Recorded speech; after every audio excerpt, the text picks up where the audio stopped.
नमस्कार, स्वागत है एक बार पुनः आपका दक्षिणा ई क्लासरूम में। आइए खेला खेलते हैं। एक होमवर्क की बातें करते हैं। कौन सा ऐसा लेक्चर है? ये लेक्चर नंबर 3 का होमवर्क। लेक्चर नंबर 3 का होमवर्क के बारे में बातें करते हैं। सवाल कहाँ कहाँ से दिए थे? सवाल आपको दिए हैं exercise 1 part 1 A4 A5। Exercise 1 part 1 question number A4 and A5। A4 आइए खेला शुरू करते हैं। A4 exercise 1 lecture number 3। Lecture number 3 के करस्पॉन्डिंग जो भी होमवर्क है उसकी बात करेंगे। Question number 4, A block A exert a force on B of magnitude of 20 Newton. यानी यहाँ पे दो ब्लॉक है। ब्लॉक ए जो है ब्लॉक बी के ऊपर, यानी दो ब्लॉक मान लीजिए, ऐसा कुछ है, ऐसा कुछ है, कुछ इधर मान लो फोर्स लग रहा होगा। यहाँ पे ब्लॉक ए के द्वारा इस पे जो फोर्स लग रहा है वो आपको कितना दिया हुआ? 20 newton. Calculate the magnitude of force exerted by B on A. अच्छा, जितना फोर्स ए बी पे लगाएगा उतना ही तो बी ए पे लगाएगा। Normal on B due to A का magnitude normal on A due to B के बराबर होगा और उसका मैग्नीट्यूड होगा 20 न्यूटन। इसमें कोई दोहराई वाली बात नहीं है। न्यूटन साहब के तीसरे लॉ से अपन आराम से बोल सकते हैं। इक्वल लगेगा, ऑपोजिट लगेगा और must be acting on two different bodies. तो आंसर हो जाएगा 20। कोई बहुत तगड़ी चीज थी नहीं। A5 पे चलते हैं। ये था A4 A5 क्या सवाल है भाई साहब? A5 है two forces of same magnitude act on A isolated body in opposite direction. अच्छा, एक आइसोलेटेड बॉडी मतलब अलग कर दिया है इस बॉडी को दुनिया से अलग करके इसमें दो फोर्स लगाया, एक फोर्स F लगाया, इधर से भी एक फोर्स F लगाया, इक्वल है, अपोजिट है। ओ हो आपसे पूछा है आगे पूछा है opposite in direction to keep it in equilibrium. Is this true according to the Newton's third law of motion? क्या ये Newton third law of motion के हिसाब से सही है? जवाब होगा आपका नो। काइको कि भाई साहब कुल मिला के बात है आसान भाषा में ये कि क्या ये एफ और एफ एक्शन रिएक्शन पेयर है कि नहीं है? तो आपका जवाब होगा नहीं, क्योंकि इक्वल इन मैग्नीट्यूड है, अपोजिट डायरेक्शन है, बट वो एक ही बॉडी पे लग रही है। किस पे लग रही है? एक ही बॉडी पे लग रही है। लेकिन एक्शन रिएक्शन पेयर यानी न्यूटन साहब का थर्ड लॉ के हिसाब से अगर ये एक्शन है तो उसका रिएक्शन ये नहीं हो सकता, यानी दोनों एक्शन रिएक्शन एक ही बॉडी पे नहीं लग सकते। बहुत आसान सा था, तो आपका आंसर नो हो जाएगा। इसके बाद कौन सा सवाल दिया है? इसके बाद सवाल है आपके पास A4 A5। अच्छा, आगे की तरफ बढ़ते हैं। नहीं, A4 A5 तो हो गया। उसके बाद सवाल है आपके पास C6। अच्छा, बढ़ते हैं C पे भाई साहब। C6 then E8। C6 वाला सवाल देखते हैं। क्या है ये C6 वाला सवाल? C6 पूरा देते हैं। तो बहुत ही आसान से हो गई दोनों। C6 question number C6।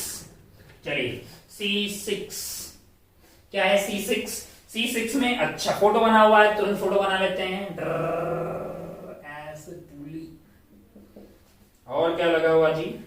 अच्छा, यहां से बंधा हुआ है। अच्छा, और ये ऐसे, यहां पे एक ब्लॉक है ऐसे, ये ऐसे। अच्छा, यहां पे एक ब्लॉक है, मास है m, एंड यहां पे एक फोर्स लग रहा है that is equal to F, और टेंशन है यहां पे T1 T2 T3।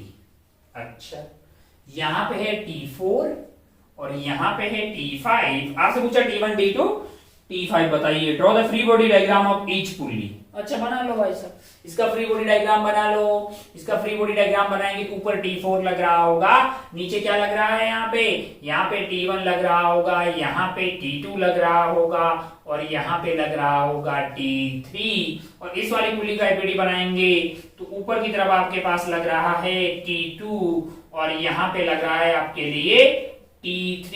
नीचे क्या लग रहा होगा? नीचे लग रहा होगा T5। क्या लग रहा होगा? T5। ये वाले ब्लॉक। अच्छा, ये इक्विलिब्रियम में है ना सारा कार्यक्रम? हाँ, इक्विलिब्रियम में। काम बोला है सवाल में क्या? Pulley held mass m in place, यानी कि ये रुका हुआ है, यानी कि इक्विलिब्रियम में है। तो इसका एपीडी बनाएंगे तो ऊपर क्या लग रहा होगा? ऊपर T5 लग रहा होगा। नीचे क्या लग रहा होगा? नीचे mg लग रहा होगा। नीचे क्या लग रहा होगा? mg लग रहा होगा। तो पहला सवाल है इसमें, draw the free body diagram of each pulley. मिल गई, ये ले मर ले हट।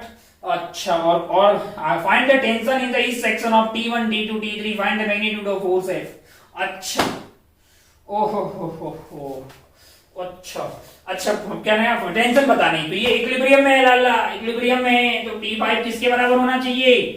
T5 जो है वो mg के बराबर होना चाहिए, नेट फोर्स 0 हो जाएगा। और यहां से क्या होगा, एक ही धागा है तो क्या T1 T2 T3 सेम होना चाहिए, धागा मासलेस है तो एक ही धागा है तो T1 T2 T3 सेम होना चाहिए, यानी ये दोनों सेम हैं, ये दोनों सेम हैं, तो क्या मैं इसको ट्वाइस ऑफ T2 या फिर ट्वाइस ऑफ T3 लिख दूं, that must be equal to T5, that must be equal to T5। क्यों ऐसा होना चाहिए, क्योंकि ये मासलेस है तो नेट फोर्स 0 होना चाहिए इस पे, मतलब ऊपर का फोर्स और नीचे का फोर्स 0 होना चाहिए, यानी कि T2 plus T3 must be equal to T5, और T2 प्लस T3 है तो T2 plus T3 is equal to T5। अब T3 को मैं T2 लिख दूं तो ट्वाइस T2 ये हो गया, तो यहां से T2 is equal to T3 is equal to T5 by by 2 आ जाएगा, यानी कि mg बाई 2 आ जाएगा, है ना। तो T1 और T1 तो वैसे बराबर ही था इनके, तो यहां से आंसर हो गया है T1 is equal to T2 is equal to T3 is basically mg divided by 2। अच्छा, T4 कैसे मिलेगा, मैंने कहा ये मस्ट बी इक्वल टू ये, तो ये जो सब है वो कितने हैं, mg by 2 mg by 2 mg by 2, यानी कि 3mg by 2 must be equal to T4। अबे इसका विधि बनाओगे चंपक लाल तो T1 plus T2 plus T3 T4 के बराबर होना चाहिए ना यार, मैं कुछ नहीं कर रहा हूं। F इजिकल टू ma, मैं मास लेस फुल्ली है तो मास 0 हो गया तो F 0 होना चाहिए ना, मतलब नेट फोर्स 0 होना चाहिए, मतलब ये और ये कार्यक्रम बराबर होना चाहिए। ओहो हो, T4 आ गया, कौन बच गए जी, T1 आ गया, T3 T2 आ गया, T3 आ गया, T5 तो mg के बराबर है, ये लाए T1 T2 T3 mg by 2, T5 हो गया है आपका, T5 हो गया mg, और अच्छा बहुत बढ़िया। अच्छा, और जो T1 होगा वही F होगा, और जो T1 है वही F है, तो T1 F is equal to क्या हो जाएगा, T1, और T1 की वैल्यू क्या है, mg बाई 2, mg बाई 2। ये कौन से ऑप्शन में दिखाई, ऑप्शन में कहीं दिखाई, find the magnitude of F है, तो आपका आंसर होगा mg बाई 2 है। अच्छा भाई साहब बहुत बढ़िया, तो ये हो गया है बहुत ही शानदार। C6 के बाद में कौन से सवाल पे पढ़ना है अपने को, C6 के बाद में E8 वाले सवाल पे। चलिए नेक्स्ट बढ़ते हैं आगे, शायद सवाल ई का है, E1 क्या है, E1 वाला सवाल, फोटो बना लेते हैं भाई साहब, अब सवाल क्या ही पढ़ना है, पहले फोटो बना लेते हैं, टिक टिक टिक टिक टिक टिक, ऐसे फिर ऐसे ऐसे ऐसे, ये आपका हो गया W, बहुत बढ़िया। इधर लग रहा है F2, गुड। इधर लग रहा है आपके लिए F1, ये एंगल है 90 डिग्री, और टिक टिक टिक टिक टिक टिक टिक टिक टिक टिक टिक टिक टिक टिक, ये है आपका 45 डिग्री, एंड हाँ, तो ये 1 हो गया, ये 2 हो गया, बहुत बढ़िया, फोटो बन गया भाई साहब। आपसे पूछा in the figures on tension in the 1 and 2, in the figure tension in the string between 1 and 2, यानी कि यहाँ की जो टेंशन है, यहाँ की जो टेंशन है वो सवाल में दी हुई है, कितनी है, T is equal to 60 Newton. T is equal to 60 Newton. Find the magnitude of horizontal forces F1 and F2 that must be applied to hold the system in position. What is the weight of the suspended block? तो F1 F2 चाहिए भाई साहब। तो पहले अगर आप ध्यान से देखें तो पॉइंट 1 पे क्या हो रहा है, पॉइंट 1 पे इधर की तरफ क्या लग रहा है, F1 लग रहा है, और इधर की तरफ क्या लग रहा है, 45 डिग्री के एंगल पे, ये वाला एंगल है आपके लिए 45 डिग्री, और ये है आपके लिए 60 न्यूटन, और ऊपर की तरफ इस धागे में कुछ और टेंशन होगी, उसको मैं बोल देता हूं T1। तो अगर ये पॉइंट इक्विलिब्रियम में है तो ये वाला जो नेट फोर्स होगा इस डायरेक्शन में, यानी F1 जो है इसकी वैल्यू किसके बराबर होनी चाहिए, 60 के इधर वाले कंपोनेंट की, और जो ये T1 है इसकी वैल्यू 60 के इधर वाले कंपोनेंट के बराबर होनी ही चाहिए। 60 का इधर वाला कंपोनेंट हो जाएगा 60 इंटू 1/√2, और ये वाला हो जाएगा 60 इंटू 1/√2, एक साइन 45 एंड एक कोस 45। तो F1 की वैल्यू यहां से आ गई है 60/√2, जिसको मैं लिख सकता हूं 30√2 न्यूटन। अच्छा भाई साहब, F1 चाहिए था, F2 भी मिल जाएगा इसी तरह से। अगर 2 वाले पॉइंट को आप देखें ध्यान से, तो इधर आपके पास F2 लग रहा है, इधर आपके पास लग रहा है 60, और नीचे की तरफ लग रहा है वेट, माना कि यहाँ की टेंशन जो है, यहाँ की टेंशन को मैंने T2 मान लिया, यहाँ की टेंशन को मैंने T1 मान लिया था, यहाँ की टेंशन को मैंने T2 मान लिया। तो अगर आप ध्यान से देखें तो ये 60 है, ओ हो, और ये है एंगल आपका 45 डिग्री, है ना।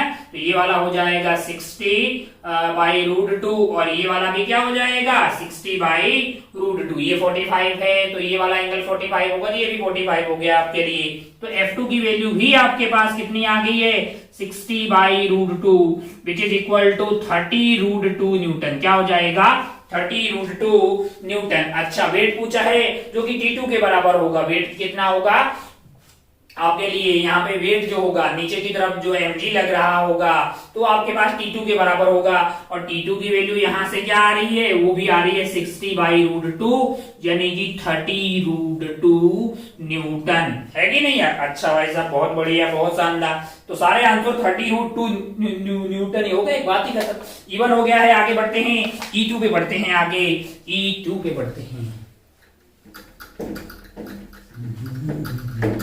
ऐसा E2 पे पहले ग्राफ बनाना पड़ेगा। मैंने कहा हाँ ग्राफ यार देख लो, कोई बनाने वाला नहीं है। पार्टिकल ऑफ मास बहुत आसान है भाई। आथू पार्टिकल ऑफ मास E2 देखिए पार्टिकल ऑफ मास की कितना दिया हुआ है 100 ग्राम आपको मास दिया हुआ है। बहुत बढ़िया भाई साहब, बहुत शानदार। The variation of speed with time है, VT करो देख लीजिए आप खुद से, है ना। Find the force acting on the particle at t is equal to 1 second है। t is equal to 1 second पे कितना फोर्स लग रहा है वो आपसे पूछा हुआ। बना लेते हैं भाई। ऐसे फिर ऐसे ऐसे,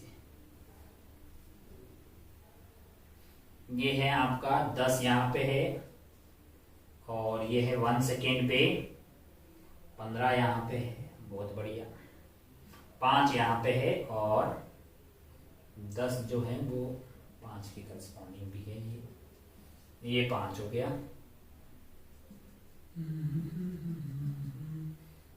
चलिए यहाँ पे कहीं 3 दिया है तो बहुत बढ़िया, या 2 हो गया, 4 कर लीजिए, 5 6 बढ़िया। अच्छा पूछा है आपसे find the force acting on particle at t is equal to 1 second. t is equal to 1 second पे जो स्लोप होगी हमारे पास, पहले वो पता कर लेते हैं क्योंकि ये है कर्व v वर्सेस t का। v वर्सेस t का कर्व है। v वर्सेस t कर्व की स्लोप आपको देगी dv divided by dt, dv divided by dt। जो स्लोप आपके पास ये है वैल्यू आपके पास 10 और ये वाली वैल्यू है 1 यानी कि 10 divided by 1 metre per second square. ये आपका एक्सेलरेशन आ गया है t is equal to 1 second. t is equal to 1 second पे एक्सेलरेशन आ गया है 10 मीटर पर सेकेंड स्क्वायर। अगर ये एक्सेलरेशन आ गया है भाई साहब तो फोर्स आपके पास हो जाएगा मास इनटू एक्सेलरेशन। मास है 100 ग्राम डिवाइडेड बाई 1000 कर दिया ताकि केजी में बदल जाए इनटू 10। ये आपके पास क्या आ गया है 1 न्यूटन फोर्स लग रहा होगा। मैंने कहा बहुत बढ़िया। और कहां पूछा है आपसे, पूछा है अगले में t is equal to 3 second. t is equal to 3 second पे स्लोप देख रहे लाला, dv डिवाइडेड बाई dt 0 हो जाएगा। एक हॉरिजॉन्टल लाइन आ रही है तो स्लोप आपकी 0 हो गई, तो dv एक्सेलरेशन हो गई 0, तो फोर्स हो गया आपका मास into acceleration that is 0। Answer आएगा 0 न्यूटन। चलिए भाई साहब t इज इक्वल टू और का पूछा है t is equal to 5 second. t is equal to 5 second. t is equal to 5 second पे जाके देखिएगा t is equal to 5 second यहाँ पे है। स्लोप अगर आप ध्यान से देखें तो ये है 10 और ये है 1, ये है 10 और ये है 1, तो ये वाला एंगल आपका आ गया 10/1 यानी 10 थीटा। लेकिन हमारा एंगल तो यहां से होना चाहिए ना, तो स्लोप क्या हो जाएगा -10। अरे ये वाला थीटा आपका 10 थीटा आ जाएगा। मान लीजिए इसको अल्फा मान लीजिए, तो 10 अल्फा जो होगा वो आपका 10 डिवाइडेड बाई 1 आ जाएगा, है कि नहीं। हमको क्या चाहिए, मैंने कहा हमको चाहिए, मान लो कि ये वाला एंगल थीटा है, ये सब जानते हैं ना, 10 थीटा चाहिए। ये तो हमारे लिए स्लोप हो जाएगा, है कि नहीं, है ना। और थीटा है क्या बेसिकली, थीटा है pi minus alpha, pi minus alpha. Second quadrant में 10 नेगेटिव होगा तो ये कार्यक्रम जो है माइनस ऑफ 10 अल्फा हो जाएगा, आपका स्लोप हो जाएगा, है कि नहीं, है ना। थीटा को पाई माइनस अल्फा लिख दिया तो माइनस ऑफ 10 अल्फा, और 10 अल्फा की वैल्यू 10/1 है। तो आपका जो स्लोप है यहाँ पे dv बाई dt, वो जो एक्सेलरेशन यहाँ पे आएगा उसकी वैल्यू क्या हो जाएगी -10/1 metre per second square. Minus का मतलब क्या है, एक्सेलरेशन का रिटार्डेशन हो रही है। फोर्स आपके लिए हो जाएगा मास इनटू एक्सेलरेशन। मास आपका है 100 gram divided by 1000 into -1। Answer आएगा -1 न्यूटन, यानी कि मैग्नीट्यूड की बात करें तो 1 न्यूटन। रिटार्डेशन करने वाला यानी कि बैकवर्ड डायरेक्शन में लगेगा, यानी कि वेलोसिटी की अपोजिट डायरेक्शन में लगेगा। ये था आपके पास E2। कौन सा सवाल था, E2। आगे बढ़ते हैं E3 पे, आगे बढ़ते हैं E3 पे। अब आप ध्यान से देखें E3 क्या है, 3 kg mass is moving in a plane with x and y coordinate इस तरह से वेरी कर रहा है।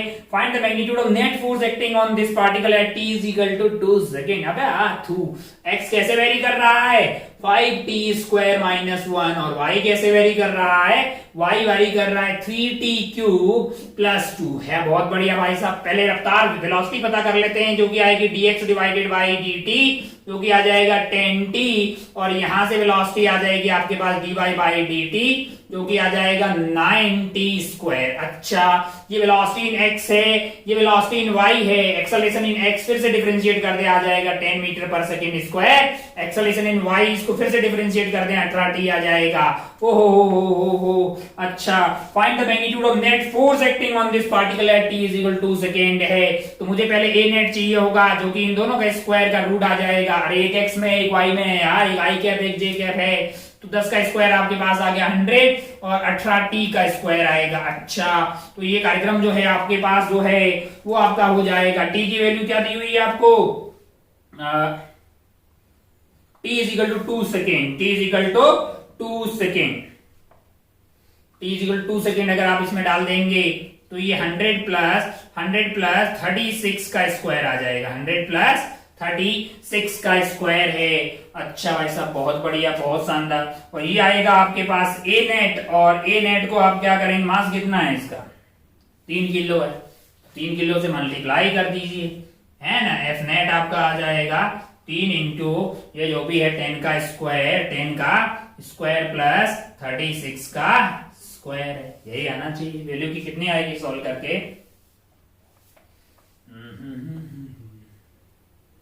अंदर अगर भेज दें इसको अगर अंदर भेज दें तो ये 9 हो जाएगा, 9 को अंदर ले गए तो ये 30 का स्क्वायर हो जाएगा, और इसमें आ जाएगा 3 इंटू 36 का स्क्वायर हो जाएगा ना। हाँ, तो ये बन गया आपका 30 का स्क्वायर प्लस 3 की 18 आंसर 1 और 108 का स्क्वायर। हाँ, तो ये बन गया भाई साहब 30 का स्क्वायर प्लस 108 का स्क्वायर का रूट लेते हैं ना, तो ये वैल्यू आती है 112.08 न्यूटन, 112.8, रूट ले लें भाई, ना है तो कैलकुलेटर से ले लें, 112.08 न्यूटन आपको आंसर आता हुआ दिखाई देगा। ये था E3। बढ़ते हैं E8 पे। नेक्स्ट है हमारा E8, जो कि इक्विलिब्रियम का सवाल है। हम सारे सवाल वो कर रहे हैं जहां पे इक्विलिब्रियम है।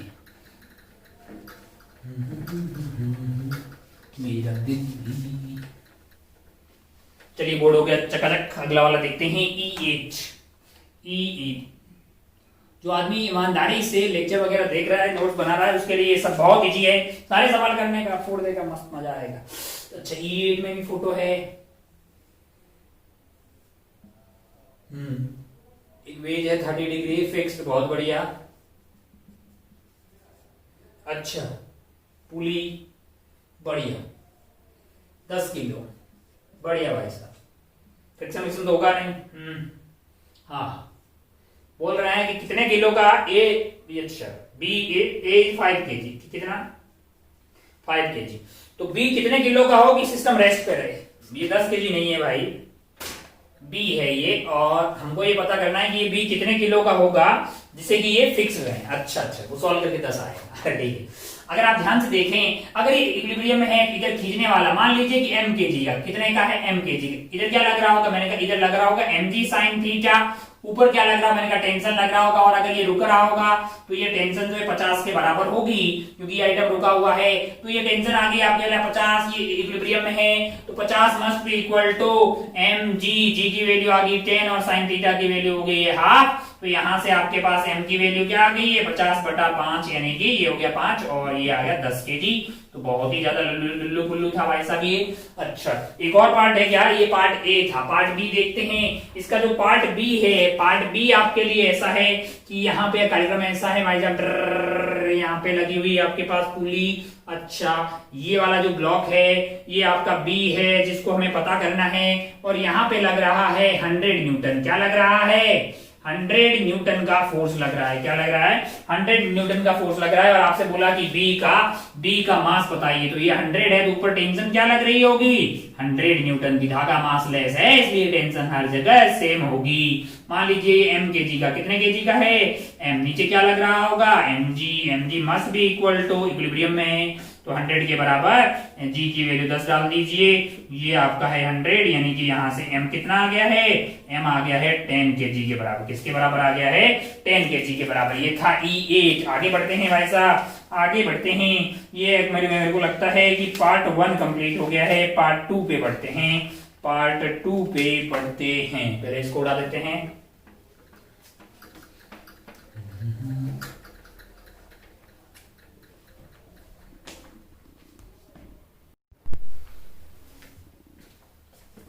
चलिए बढ़ते हैं आगे। आगे है अपने पास E1, पार्ट सेकंड का E1 देख लेते हैं। क्या है E1 भाई साहब? E1, particle is moving with constant velocity along a straight line. Straight line के बाद में एक पार्टिकल साहब हैं जो कांस्टेंट स्पीड से जा रहे हैं। अच्छा, तो वेलोसिटी भी यूनिफॉर्म हो जाएगी अगर स्ट्रेट लाइन है तो, है ना?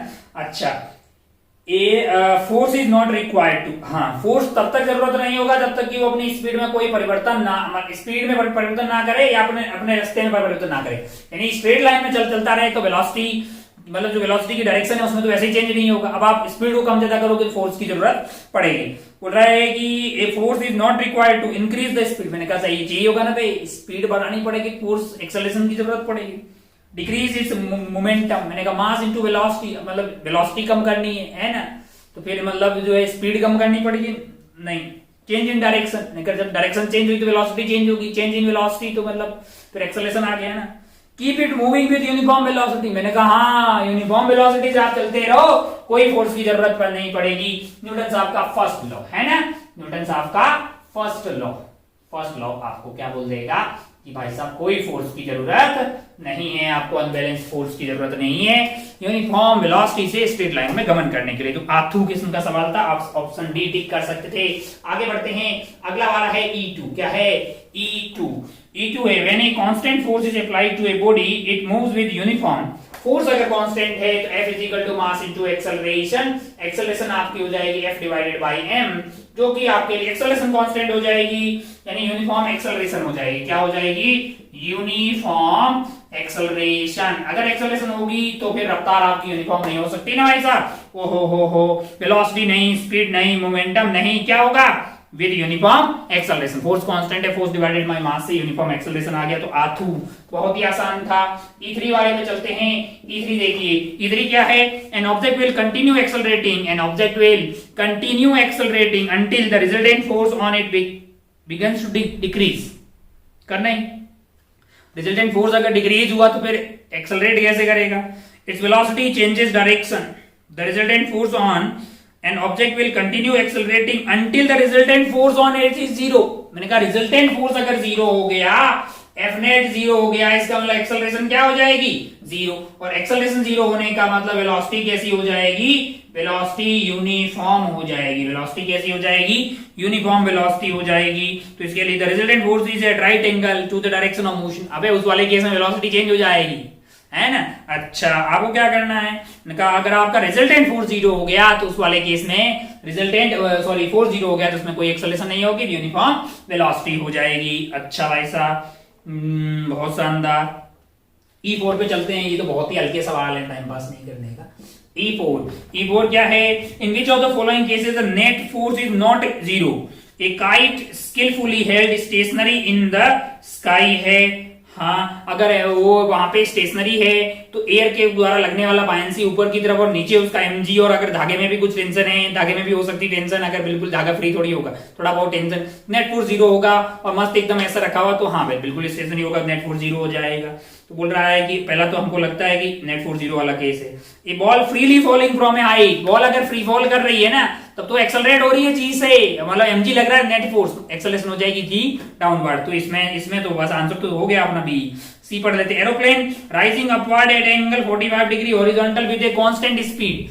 45 डिग्री से 45 डिग्री के एंगल पे क्या हो रहा है? Aeroplane rising upward at an angle 45 degree with the horizontal with a constant speed है। कैसे जा रही है? कांस्टेंट स्पीड से जा रही है तो एक्सेलरेशन क्या हुई 0, और डायरेक्शन तो फिक्स होगी ना 45 डिग्री पे, फिर भाई साहब क्या होगा, फिर आपके लिए क्या होगा, वहां पे एक्सेलरेशन 0 होगी, नेट फोर्स 0 होगा। Cork like on the surface of water, अगर वो फ्लोट कर रही है तो उसके mg के बराबर बायंसी लग रहा होगा, तभी तो वो फ्लोट कर रही होगी। तो भाई साहब हमको लगता है कि ACD में नेट फोर्स क्या है 0 है। बी में ball freely falling from a height है, इस वाले केस में नेट फोर्स आपके mg के बराबर हो जाएगा, तो एक्सेलरेशन g डाउनवर्ड हो जाएगी, तो ऑप्शन क्या होगा बी। आगे बढ़ते हैं, ये था E4। आगे हमको कौन सा देखना है, E का E10 देख लेते हैं। E10 जो है वो आपका जो है इस वाले मिलता जुलता कार्यक्रम है। फोर्स दिया हुआ है, फोर्स आपको दिया हुआ है F is equal to 6I cap minus 8J cap plus 10K cap newton. बहुत बढ़िया भाई साहब, बहुत शानदार। इससे बोल रहा है कि एक्सेलरेशन हो रही है 1 मीटर पर सेकेंड स्क्वायर। अच्छा, एक्सेलरेशन आ जा रही है, इतना फोर्स है, इससे एक्सेलरेशन आ रही है 1 मीटर पर सेकेंड स्क्वायर। तो बताइए कि बॉडी का मास क्या था। मैंने कहा फोर्स का मैग्नीट्यूड निकाल लेते हैं, F दैट इज मैग्नीट्यूड, वो हो जाएगा आपका 6 का स्क्वायर प्लस 8 का स्क्वायर प्लस 10 का स्क्वायर। ये तो आ गया 10 10 10, तो ये तो आ गया 10 root 2 10 root 2। F is equal to M into a, F is equal to M into a. तो M की वैल्यू पता करनी है, A की वैल्यू 1 है। ओहो 10 बाई रूट 2 डिवाइडेड बाई 1, ओहो 10 root 2 kg, 10 root 2 kg। F is equal to M में F मैग्नीट्यूड है, M तो मास है, ये A एक्सेलरेशन का मैग्नीट्यूड है। बहुत बढ़िया भाई साहब, बहुत शानदार। तो ये E10 था। आगे बढ़ते हैं, E11 देख लेते हैं, बहुत ही हल्का सवाल। E11, a body is moving with a speed of 1 metre per second and a constant force F is needed to stop it in distance x. If the speed of अच्छा, body is moving with speed of 1 metre per second, एक body है। अच्छा, कितनी रफ्तार से जा रही है, 1 मीटर पर सेकेंड की रफ्तार से जा रही है। एक constant force of F is needed, mass m मान लेते हैं, इस पे कांस्टेंट फोर्स लगा F, जिसके कारण एक्सेलरेशन क्या आई होगी, मतलब रिटार्डेशन क्या आई होगी, माइनस ऑफ F बटा m आ गई होगी। नीचे to stop it distance x है। अच्छा, ये यहां से x दूरी पे जाके रुक गई है, यानी यहाँ पे रफ्तार क्या हो गई है, 0 हो गई है। अब बोल रहा है कि अगर बॉडी की रफ्तार 3 मीटर पर सेकेंड होती तो कितना फोर्स होता, कितने फोर्स की जरूरत यहाँ पे पड़ती, ताकि ये उतने ही डिस्टेंस में जाके यहीं पे रुक जाएं और ये वाला फासला क्या हो, ये x ही फासला हो। अच्छा, मैंने कहा इस वाले केस में आपके पास स्पीड है, वो कितनी है, 3 मीटर पर सेकेंड है, 3 मीटर पर सेकेंड। पिछली बार F था, मान लेते हैं कि इस बार इधर F डैश लग रहा है, तो रिटार्डेशन हो जाएगी माइनस ऑफ F डैश बटा m है। अच्छा भाई साहब, बहुत बढ़िया, बहुत शानदार। क्या लगाएंगे, मैंने कहा जो भी होगा फोर्स कांस्टेंट है, एक्सेलरेशन कांस्टेंट है, तो मैं ऐसा लगा सकता हूं v square is equal to u square plus 2as, v square is equal to u square plus 2as। v 0 है फाइनल स्पीड, एक्सेलरेशन नेगेटिव है, तो u square is equal to 2as मैं लिख सकता हूं। अच्छा, u स्क्वायर यानी पहले वाले केस में u का स्क्वायर क्या था, 1 का square is 1, basically 2 into acceleration आपके पास था F बटा m, यानी कि मतलब मैग्नीट्यूड की बात कर रहा हूं, बाकी नेगेटिव मैंने रख दिया है, यहाँ पे माइनस रख दिया है, और a की वैल्यू हो जाएगी F बटा m पहले वाले केस में, इंटू s है जो कि x था। सेकेंड वाले केस में u स्क्वायर की वैल्यू हो जाएगी 9, that is equal to twice into f dash divided by m into दूरी इस बार भी x है, तो दोनों को डिवाइड कर दीजिए, 2 से 2 कट जाएगा, m से m कट जाएगा, x से x कट जाएगा, यहां से आ जाएगा 1/9 that is equal to f divided by f dash, that is, तो यहां से f डैश की वैल्यू क्या आ रही है हमारे लिए, f डैश की वैल्यू आ रही है 9f, क्या आ रही है, 9f आ रही है। कौन से ऑप्शन में ऐसा दिखाई दे रहा है, ऑप्शन बी में दिखाई दे रहा है, जो कि आप टिक करके आगे बढ़ सकते थे। बहुत बढ़िया भाई साहब, आगे बढ़ते हैं, कुछ और सवाल होंगे। चलिए पहले बोर्ड थोड़ा साफ कर लेते हैं। चलिए नेक्स्ट आगे बढ़ते हैं। ये कौन कहां पहुंच गए अपन, एक्सरसाइज 2 पार्ट सेकेंड सिंगल, तो इस टाइप के सवाल हैं। सवाल नंबर 1, एक्सरसाइज 2 का पार्ट सेकेंड, सवाल नंबर 1 ऐसा है भाई साहब, क्या है, बना लेते हैं फोटो, डर ऐसा कुछ है ऐसे, और बीच में एक चेन है, यहाँ पे ऐसी, ये एंगल आपको दिया है थीटा, और ये वाला एंगल भी आपको दिया है थीटा, और इसका टोटल वेट जो नीचे लग रहा है वो W है। आपसे क्या पूछा है, flexible chain of weight W hangs between two fixed point A and B at the same level. The inclination of the chain with the horizontal at the 2 points is support theta. What is the tension in the chain at the end point? अब ये मास वाली chain है तो सब जगह tension same होगा नहीं, लेकिन आपको पूछा है कि यहाँ पे टेंशन क्या होगा और यहाँ पे टेंशन क्या होगा। आप यहाँ पे टेंशन T मान लेंगे तो क्या यहाँ का टेंशन भी T होगा? मैंने कहा सिमेट्री है तो मैग्नीट्यूड तो सेम ही होगा। और यहाँ पे जो टेंशन T होगा उसका डायरेक्शन कैसा होगा? तो मैंने कहा tension is always along the धागा, तो यहाँ पे टेंशन इस डायरेक्शन में लग रहा होगा और यहाँ पे इस डायरेक्शन में लग रहा होगा। अगर आप इस चेन का एफबीडी बनाएंगे ऐसा, तो इस वाले पॉइंट पे आपको टेंशन इस तरह से T कंसीडर करना होगा, ये वाले पॉइंट पे आपको टेंशन इस तरह से T कंसीडर करना होगा और ये एंगल है आपका, ये एंगल है आपका थीटा। ये वाला एंगल क्या है? थीटा है। अच्छा है भाई साहब, बहुत बढ़िया, बहुत शानदार। अब करना क्या है, टेंशन बताना है एंड पॉइंट पे। तो ये वाला एंगल हो गया है आपके लिए थीटा, तो ये वाला एंगल हो गया थीटा, थीटा थीटा। टी का ये कंपोनेंट इधर आएगा टी कॉस थीटा, क्या आ जाएगा? T cos theta. सिमिलरली यहाँ पे भी आ जाएगा टी कॉस थीटा। ये कट के मार जाएंगे लाला, ऊपर वाले जो होंगे ये आ जाएगा टी साइन थीटा और यहाँ से भी क्या आ जाएगा? T sine theta. नीचे क्या लग रहा है? नीचे इसका W लग रहा है। T sign theta, T sine theta क्या होना चाहिए? 2t sin theta. 2t sin theta must be equal to W. Then tension is equal to W divided by 2 sin theta. W divided by 2 sin theta, which is equal to W by 2 और 1 by sin theta आपके पास क्या बन जाएगा?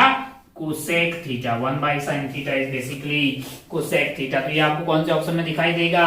ये आपको दिखाई देगा option A में, जिसको आप टिक करके आगे बढ़ सकते थे।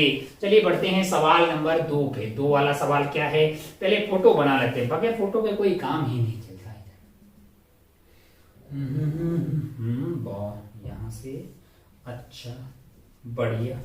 यहाँ पे एक बॉल है, अच्छा मास कैपिटल M, अच्छा ये स्मॉल m है। अच्छा ये वाला एंगल थीटा है और यहां से बनता हुआ, अच्छा ये थीटा है, बहुत बढ़िया भाई साहब, बहुत शानदार। हो और यहाँ पे एंगल आपको दिया हुआ है 45 डिग्री एंड ये भी आपको दिया हुआ है 45 डिग्री। अच्छा सिस्टम इक्विलिब्रियम में है, मतलब नेट फोर्स 0 है। आपसे पूछा है what is the value of ten theta. Tan theta की वैल्यू क्या होगी? मैंने कहा अच्छा भाई साहब यहाँ पे टेंशन आपके पास होने वाला है, यहाँ पे टेंशन होगा mg, और अगर ये इक्विलिब्रियम में है तो ये वाला टेंशन भी क्या हो जाएगा?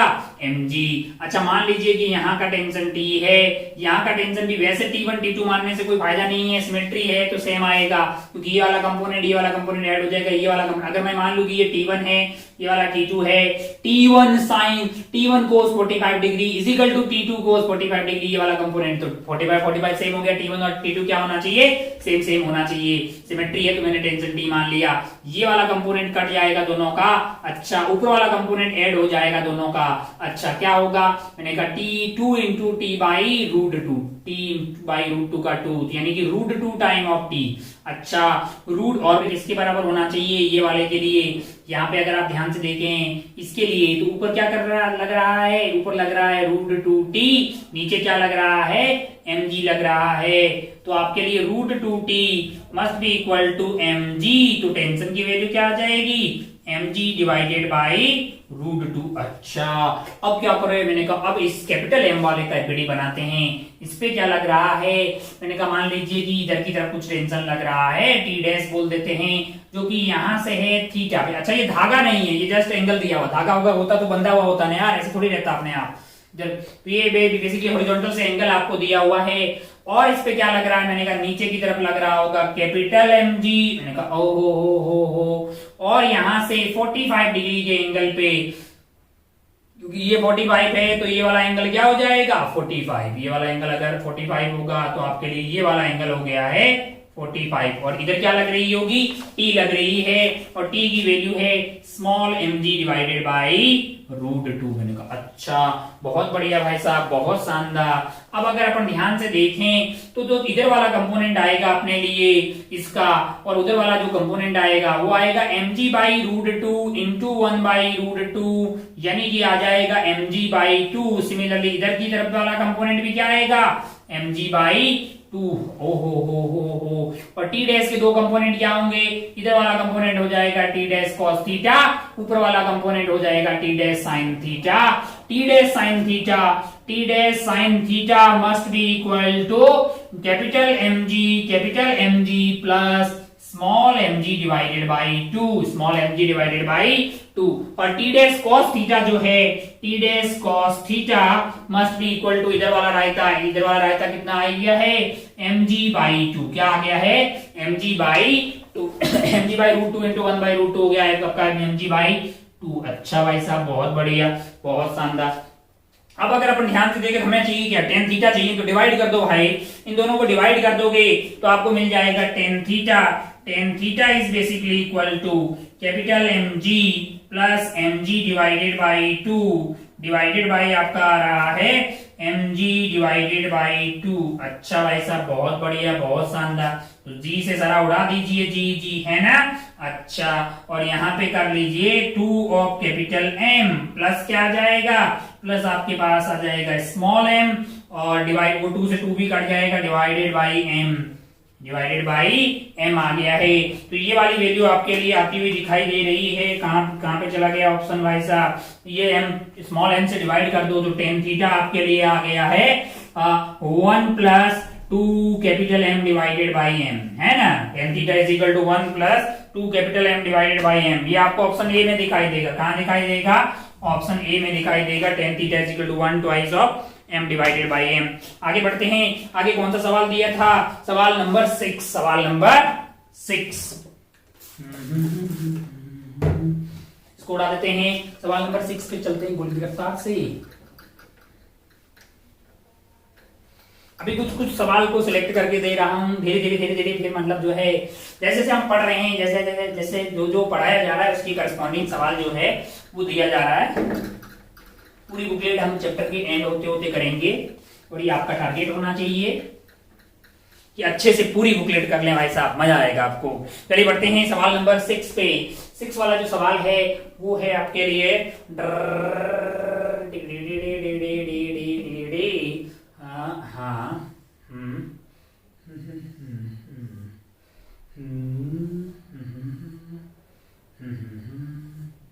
यहाँ पे है ब्लॉक ए, यहाँ पे है बी, और यहाँ पे है ब्लॉक सी। अच्छा, फोटो बना दी। 3 blocks A, B, C are suspended as shown in the figure. Mass of each block A and C का मास कितना है, स्मॉल m है। अच्छा, एंड इफ B का मास है कैपिटल M, इसका मास क्या है, कैपिटल M है, और सिस्टम इक्विलिब्रियम में है। सिस्टम किस में है, इक्विलिब्रियम में है। तो ये शायद लास्ट सवाल है क्या, इसके बाद और भी कोई सवाल दिया है क्या होमवर्क में, शायद नहीं है, यही लास्ट सवाल है। तो बहुत बढ़िया, इसको घोड़ी की रफ्तार से कर लेते हैं, तो बहुत ही लल्लू पल्लू होगा। कैसे कि अगर इक्विलिब्रियम में है तो यहाँ पे टेंशन लग रहा होगा स्मॉल mg, यहाँ मतलब जो mg लग रहा होगा, और ऊपर जो टेंशन लग रहा होगा वो होगा mg के बराबर, यहाँ पे भी हो जाएगा mg के बराबर। ये वाला टेंशन है आपके mg के बराबर, और ये इक्विलिब्रियम में है तो नीचे लग रहा होगा कैपिटल mg, ओ इधर क्या लग रहा होगा mg। अच्छा भाई साहब, बहुत बढ़िया। मान लीजिए कि ये वाला एंगल है, इसको मैं t मान लेता हूं, तो यहाँ पे t लग रहा है, ये वाला एंगल थीटा है, सिमेट्री से ये वाला एंगल भी थीटा होगा, तो 2t cos थीटा। यहाँ पे कैपिटल mg है तो यहाँ का टेंशन भी हो जाएगा कैपिटल mg, यानी कि 2t cos theta must be equal to capital mg 2t, और t की वैल्यू क्या है, t की वैल्यू है small mg cos theta, that is equal to capital mg। तो g से g कट जाएगा भाई साहब। अच्छा, बहुत बढ़िया, बहुत शानदार। तो अगर आप ध्यान से देखें तो हमको करना क्या है भाई, ये तो देख लो कि सवाल में m और 2m के बीच में कंपैरिजन करना है। तो अगर आप ध्यान से देखें तो यहां से अगर आप ध्यान से देखें तो आपके लिए जो cos थीटा है या 2 cos थीटा है, इसकी वैल्यू क्या हो जाएगी, capital M divided by m है।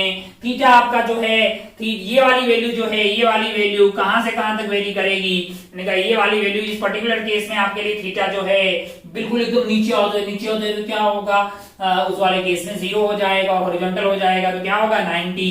तो ये वाली वैल्यू जो है 0 से लेके 1 के बीच में वेरी कर रही है अच्छा 0 होगा तो ये वाली वैल्यू 0 हो जाएगी, और 1 होगा तो मैक्सिमम 2 हो जाएगी, है कि नहीं यार? अच्छा बहुत बढ़िया भाई साहब, बहुत शानदार, बहुत ही बढ़िया। ओहो अच्छा, अगर आप ध्यान से देखें तो इसको cos थीटा को अपन क्या लिख सकते हैं, m डिवाइडेड बाई 2m, है ना? अच्छा बहुत बढ़िया। तो ये वाली वैल्यू जो है वो लेस देन 1 रहेगी, ऐसा तो मैं बोल ही सकता हूँ, less than equal to 1, maximum equal to 1 हो सकती है, जो कि 1 होने के केस में ये हॉरिजॉन्टल हो जाएगा। हॉरिजॉन्टल होने पे जो कि पॉसिबल, ये इनफाइनाइट फोर्स लगाना पड़ेगा उस वाले के एग्जैक्ट हॉरिजॉन्टल होने के लिए, हालांकि है। तो आपके लिए जो है ये वाली वैल्यू लेस देन 1 आ गई, यानी कि m जो है वो less than equal to 2m हो सकता है। एक्सट्रीम केस को अगर ले लें तो अपना जो ऑप्शन कौन सा दिखाई देगा, और ये इक्वल टू हो नहीं सकता, क्योंकि एग्जैक्टली जो थीटा है आपका वो 90 डिग्री नहीं हो सकता है। थीटा अगर 90 डिग्री होगा तो फिर आपको उस वाले केस में ये जो टेंशन है वो आपके लिए इनफाइनाइट होती हुई दिखाई देगी, है ना?